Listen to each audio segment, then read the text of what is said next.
Dan Hadley here again with more Type 40 for Whovember. Who've I got with me this time? Well, it's only Dr. Alex, a real-life actual doctor. Hello, mate. Good to see you. Been a while.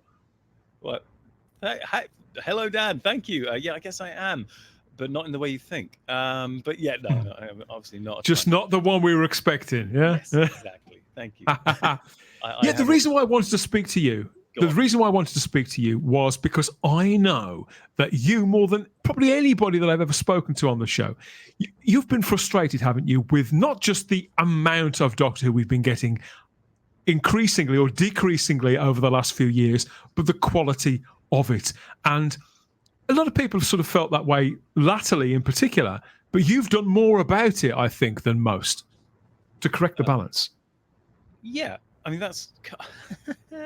See, it's always hard to say something good about Chinball, but I will say this. He inspired me to do something, that's for sure. I mean, I wouldn't have done season 12 if it wasn't for the gaping void of talent in the world of Doctor Who. I was inspired by something that is definitely uninspiring, but, you know... Is it inspired or moved to action? Moved to action would be a better description, you're right. Inspired is a charitable way of looking at his influence. We've got, obviously this is the 60th anniversary year of Doctor Who. Are you aware of this? Is this registered? Yeah. So this has been going on. But you see, if you'd have said no, I could actually say, well, I could see why, because even though it's November now and things are starting to happen now, it's actually been really, really quiet most of the year, isn't it? Yeah. I mean, it's just pretty quiet out there. I mean, the only thing that's been released really is the Doctor season 14. Oh, by me, and that's on the 15th of October, so it was even before November. But yeah, as opposed to when it comes to actual real official BBC and partners generated Who content. Official. Oh, well, there was that that god awful assassin of the least convincing variety. Oh, Doomsday. Yeah, that was interesting, wasn't it? Well, I only saw bits of it, and I think we only ever had bits of it originally. It was the god awful trailers, but Jesus Christ! I don't think anybody ever saw more than bits of that. Yeah. Happily, Dr. Alex, you have a solution at hand, don't you, that could fill the gap in people's lives for not just more Doctor Who, but quality storytelling, don't you? So if that's not a lead-in, if that's not a segue, I don't know what is. I think that was. Yeah, I do. Amazingly, it's also for those like me who don't own a TV or even have a TV license, because I don't pay for a TV license and haven't done for at least 8 years. I have content coming out that is doctory at by an amazing coincidence, exactly the same time. I have the Doctor season 14, which is, by the way, already released on Amazon. You can go out there and spoil yourself to death by reading it now, but the videos versions will be coming out, and one is already up and uploaded and ready to go, episode 1. So for people out there who don't know, Alex, what have you been doing over the last few years? You've got a very particular method of delivering your storytelling, haven't you? In chunks, sort of episode by episode. So what have you been releasing, and how have you been releasing it? Okay. So I wrote essentially seasons of Doctor Who, which were done in a chapter by chapter novel more format than a play format, definitely. And the first one, season 12, started in 2019, where the Doctor regenerated into his previous face. Almost like it inspired someone more recently. And I read those to camera first as sort of dramatic readings with help of my friends and editor. And after I had read them all to camera, then released it as a book on Amazon. Season 13 went the same way. A few months later, started the next season, season 13, again, reading them to camera first, then releasing the book. And then both of those then got released as audiobooks on Audible. I forget who it was then.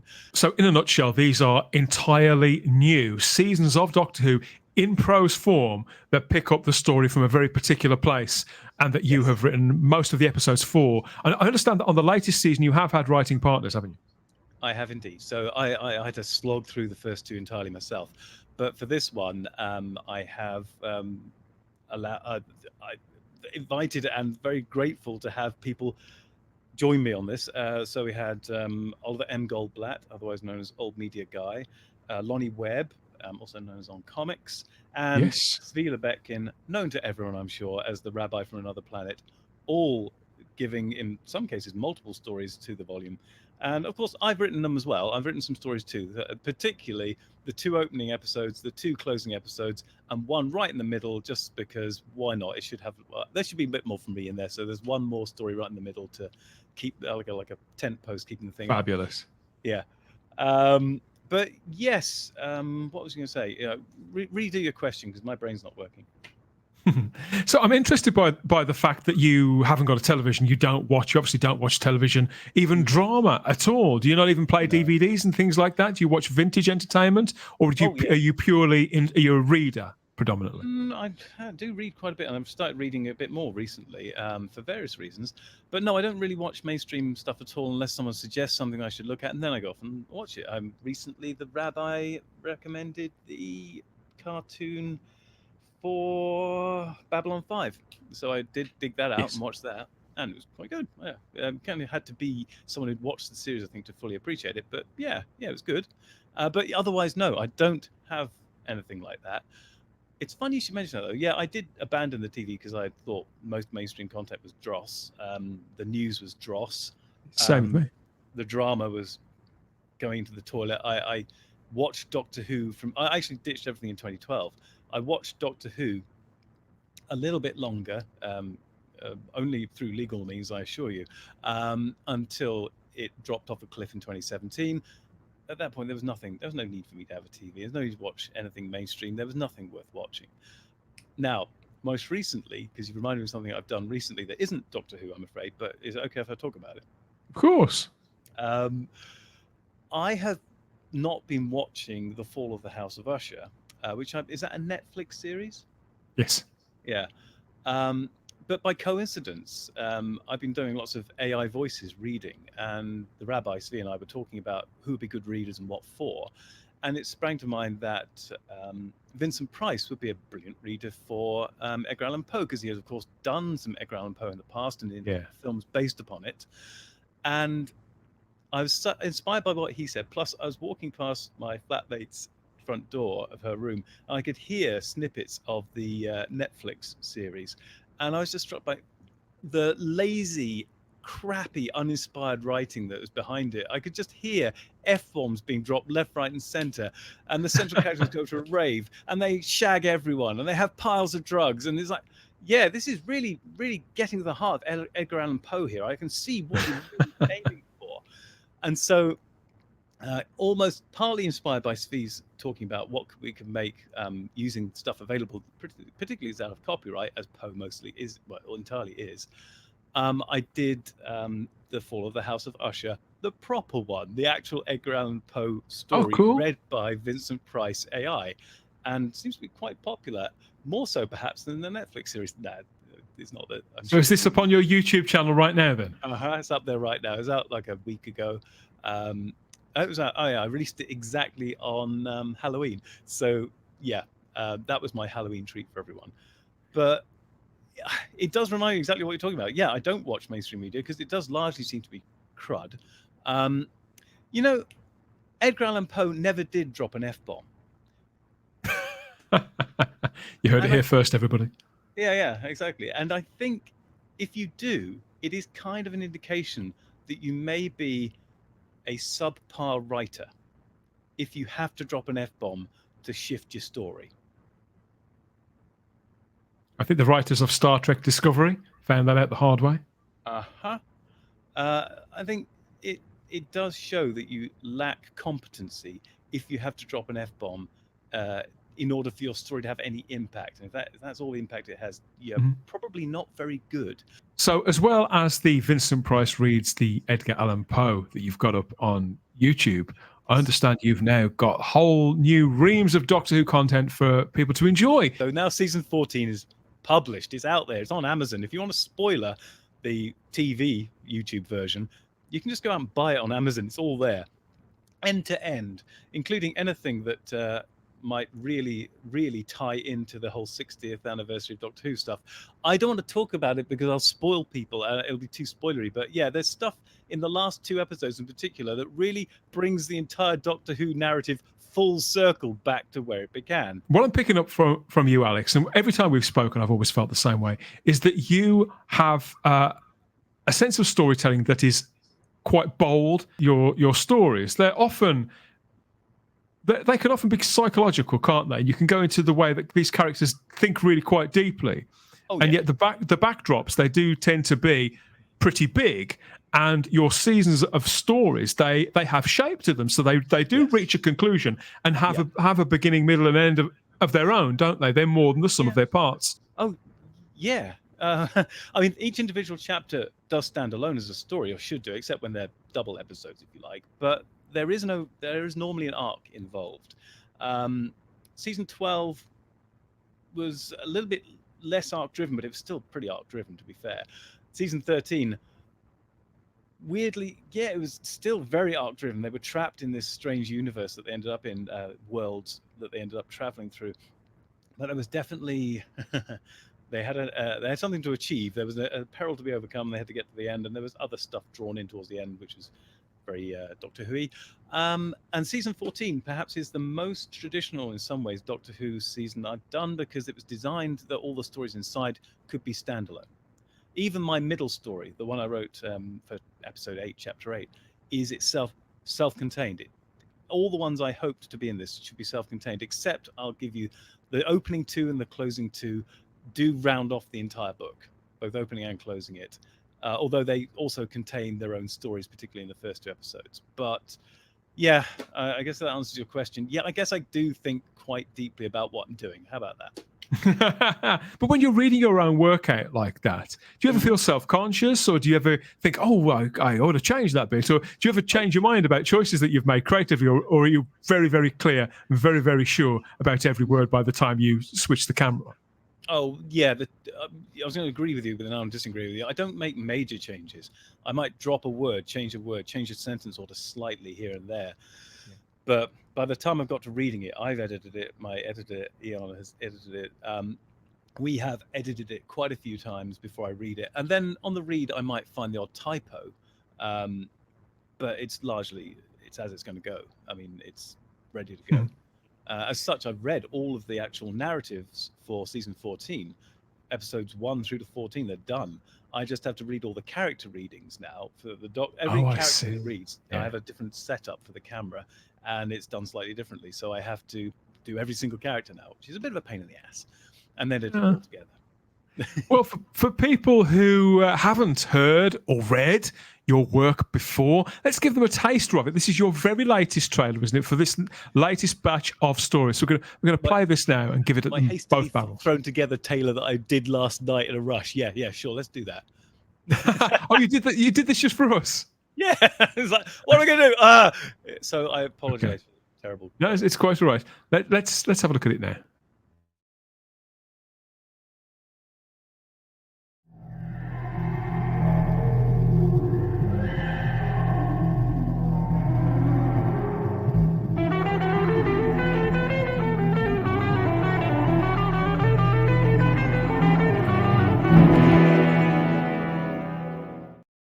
The TARDIS doors creaked open behind the Doctor, and out trundled K9, closely followed by Romana. The Doctor frowned when he saw her. You've regenerated! Don't be ridiculous.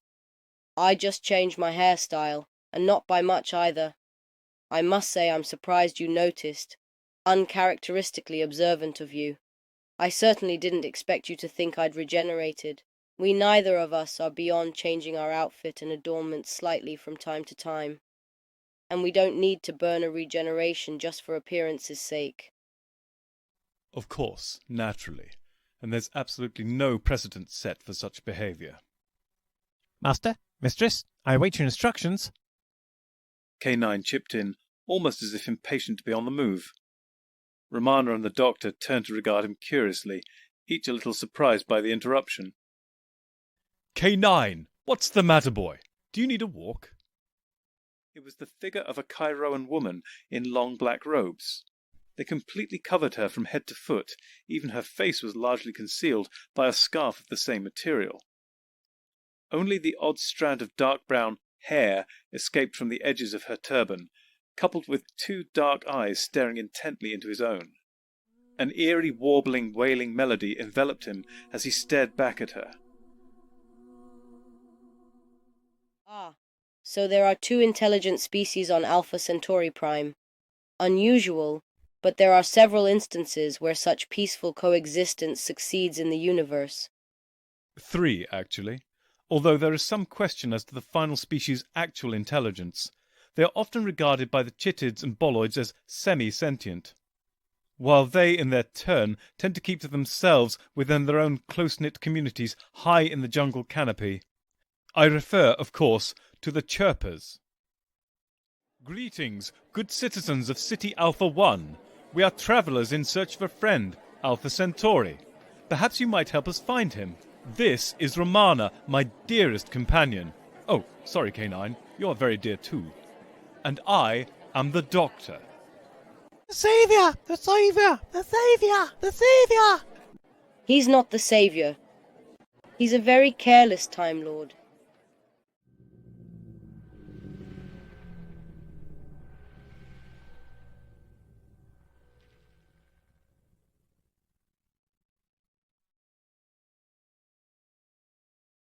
That looks pretty wild, Alex, particularly the multicolored Alpha Centauri there.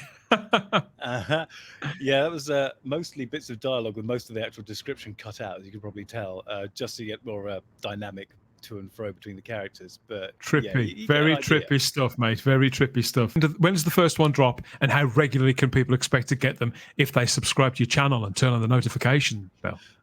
Thank you, Dan. So, if they do such a thing, episode 1 of season 14 will air on YouTube on the 25th of November, probably 7 o'clock, unless times change. I think that's a bit of a cheeky. It's a cheeky gambit, I think. Yes, but I don't have a TV license, as I think we already mentioned, and so it's just there as a service for those who don't have a TV license and might want to watch something doctory at that time on a Saturday.